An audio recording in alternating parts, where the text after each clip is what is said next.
ও খগেনের কাকা বাড়ি আছেন নাই? ও মাস্টার সাহেব, কি মনে করে আইছেন? আইছেন তা বসেন, এনি বসেন। খগেনের স্কুলের পরীক্ষার ফি, এ ফি, ও ফি কিছুই তো দেননি। কিপটেমি করে আর কতকাল চলবেন? কি কন স্যার, আমি আমার ভাইস্তাকে তো খুব ভালোবাসি, কোনো কিপটিমি করি নে, এরে অনেক ভালোবাসি আমি। স্যার আমার এই টাকা এক মাস ধরে শুধু চাটিস।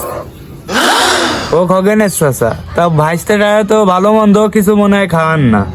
না স্যার, কন কি, ভাইস্তারে আমি খুব ভালোবাসি বুঝলেন। আমার একটা মাত্র ভাইস্তে তো, ও আপনি আইছেন মাস্টার মানুষ, তা আপনারা দেখে একটু মনে সুখী একটু ভুল ভাল বক দেছে আর কি, এই ছাড়া কিছু না। আমার কপালে নতুন প্যান্ট জোটে না স্যার। আমি এই ফ্যান জামা পরতেছি 1 বছর ধরে স্যার। এই ফ্যান শিয়াতি ওই যে ভর্তি পারতেছি নি স্যার। আপনি আইছেন স্যার, আপনি সমাধান করেন, আমারে কিচ্ছু কাটি দেয় না। আচ্ছা খগেনের চাচা, তাহলে এই ভাইস্তেরা তো কিছুই খাতি দেন না দেখতেছি। কি কন মাস্টার সাহেব, আমার ভাইস্তারে কত ভালোবাসি আপনি জানেন। এত ভালোবাসি ওরে আমি 2020 সালে ওরে পরার পরে খাওয়ানোর জন্য দোকান থেকে 100 গ্রাম পোলট্রির গোশ কিনিলাম। কিনে সুন্দর করে মশলা পাতি দিয়ে জাক জমক করে রান্না করলাম ভাইস্তে তুই পরান বলে খিলা। ভাইস্তে 3 দিন সে পোলট্রির গোশ একলাই পরান বলে খিলালো। আপনি কোন মাস্টার সাহেব, এত যদি কোনো ভাইস্তে খাওয়ানো হয়, সে ভাইস্তে দুর্নাম করলে সহ্য করে কোনো চাচাই? আচ্ছা খগেনের চাচা, ওই 5 বছর আগে ভাইস্তেরে 100 গ্রাম পোলট্রির গোসাই না খিলাইছেন, এর মধ্যে আর কিছু জুটিনি? মাস্টার সাহেব কি কন, এই যে এর বাড়ি ওর বাড়ি মরা মিলাদ হয়, ওর বাড়ি ওই যে বিয়ে শাদী হয়, সে বিয়ে শাদীতে ভাইস্ত্রী তো নিয়ে যায়, সে তো 1-2 পিস খাইতো, তা আমার আর খাওয়ানো লাগে বোঝেন না।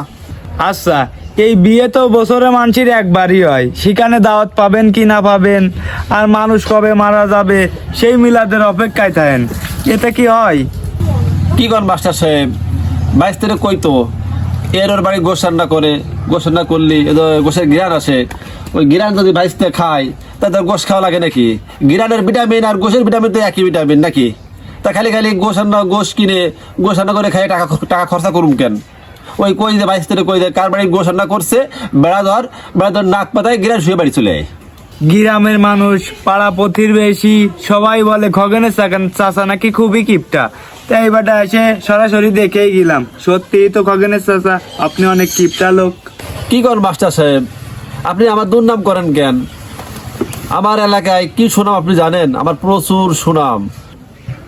কাকা ওই গাছে 2টো কলা ভাই আছে, আমি খাবো। বাইসতে ওই 2টো কলা এখন খেয়ে তুই যদি বাথরুমে ফেলে দিস তাহলে হবে? ওই বেঁচে টাকা এনে টাকা তো আমি তোর জন্য জমাচ্ছি, আমি এটা আনেকে কবরে যাব। আচ্ছা খগেনের চাচা, গাছে তো 2টোই কলা পাকছে, তা বাচ্চা মানুষ খেতে চাইছে, এত না বিক্রি করে একটু খাওয়ালে কি হয়? ছোট মানুষ খেতে চাইছে, তার মনের ইচ্ছাটা তো পূরণ করেন। গ্রাম পাড়া প্রতিবেশী সবাই বলে আপনি আসলেই একখান জিনিস। মাস্টার সাহেব আইসে খগেনের খোঁজ খবর নীতি আইসে আমার বাড়ি বসে আমার ইজ্জত নিয়ে টানাটানি করতেছে, এই কেমন মাস্টার রে ভাই? মাস্টার সাহেব আপনার কাজ কাম কি শেষ? যদি কাজ কাম শেষ হয়ে যায় তাহলে আমি উঠি, আমার কাজ কাম আছে, ঠিক আছে? আচ্ছা খগেনের চাচা একটু বসেন, 2টা কথা বলি শুনে যান। আচ্ছা বাচ্চা মানুষ, একটু ওর ইচ্ছায় পূরণ করেন। আপনার তো এতই ধন সম্পদ, তাই এগুলো মারা গেলে কি কোনোদিন সাথে যাবে? একটু ভাইস্তের চাহিদা পূরণ করেন, আর এরকম কিপটামি আর করেন না। আজকে আমি উঠছি।